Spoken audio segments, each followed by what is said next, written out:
Would you have fought for freedom in 1776?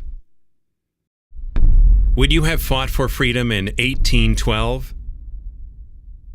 Would you have fought for freedom in 1941? Will you fight for freedom today?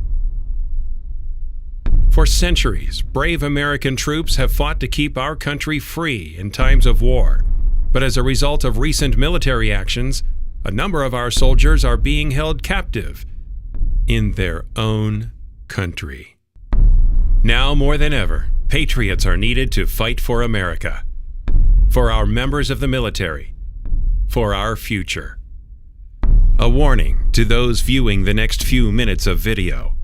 The contents may cause you an uncomfortable feeling, but hopefully, it will give you conviction to act. Please consider the next few minutes of information not as a lecture, but instead an enlightening epiphany of the important part you can play in restoring confidence in the leadership of our country. In 2016, the story of Michael Behenna, U.S. soldier, and a patriot like you, will be told in an epic feature film. In 2008, Michael Behenna, an Oklahoma Army lieutenant serving in Iraq, became embroiled in a controversial incident.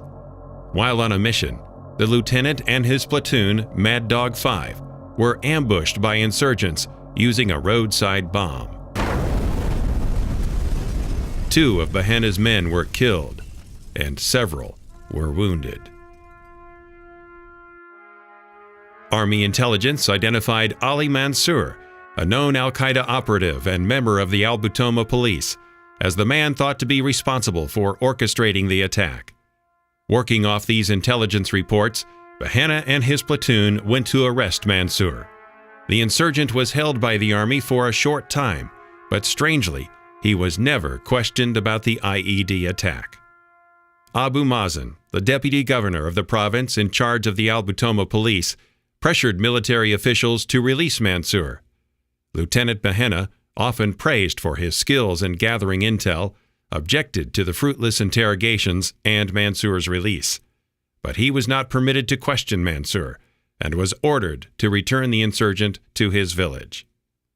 In spite of Michael's knowledge, supported by Army intelligence investigations, that Mansour was actually the one responsible for the death of 2 of his men, the lieutenant escorted Mansour to a vehicle for the trip back to his village.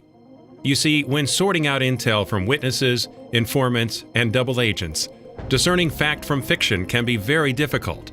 It's hard to determine who is actually a friend or who could be an agent of the enemy, leading investigators down the wrong path.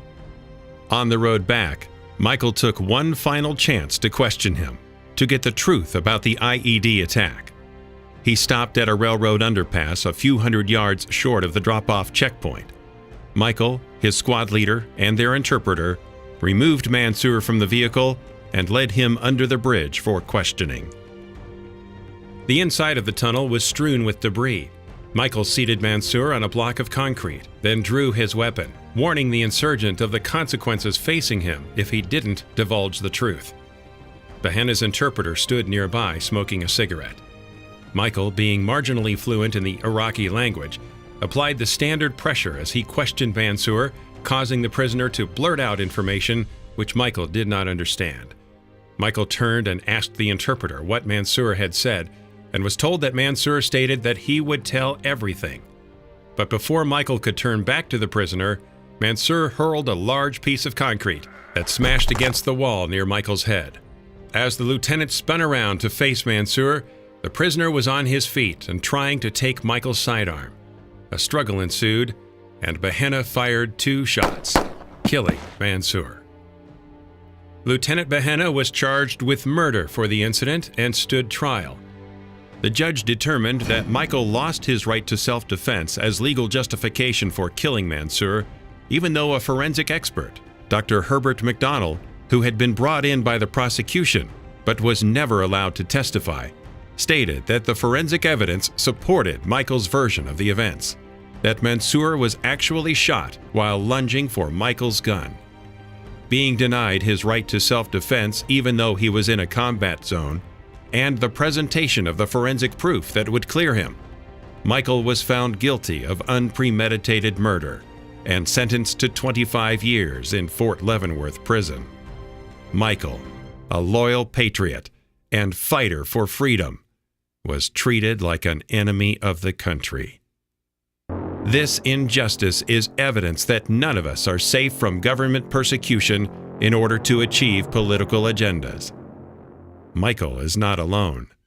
His case is one of numerous instances in 2007 and 2008, while covert and curious status of forces deals were being negotiated between the U.S. and Iraq, where our military combatants were charged in these types of unfortunate war zone killings.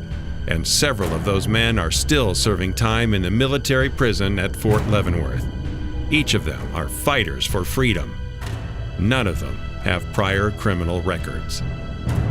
Sergeant Derek Miller, sentenced to life in prison after a fatal struggle with an Afghan over Miller's own gun inside the defensive perimeter.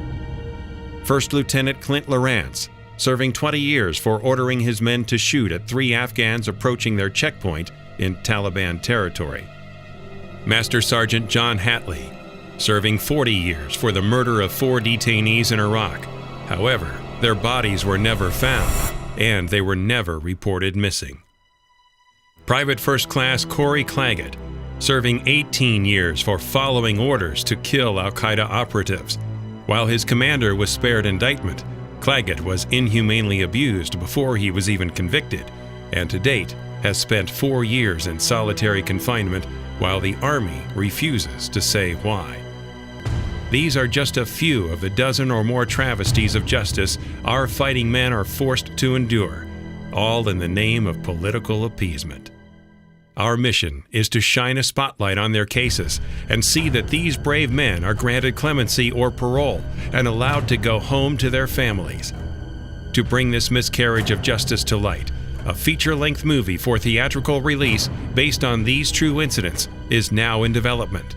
A substantial portion of the proceeds from this film will be utilized for the legal fight to free Michael's military brothers who are paying the heavy price of imprisonment in exchange for their patriotic decision of joining the armed forces, and to keep it from happening again.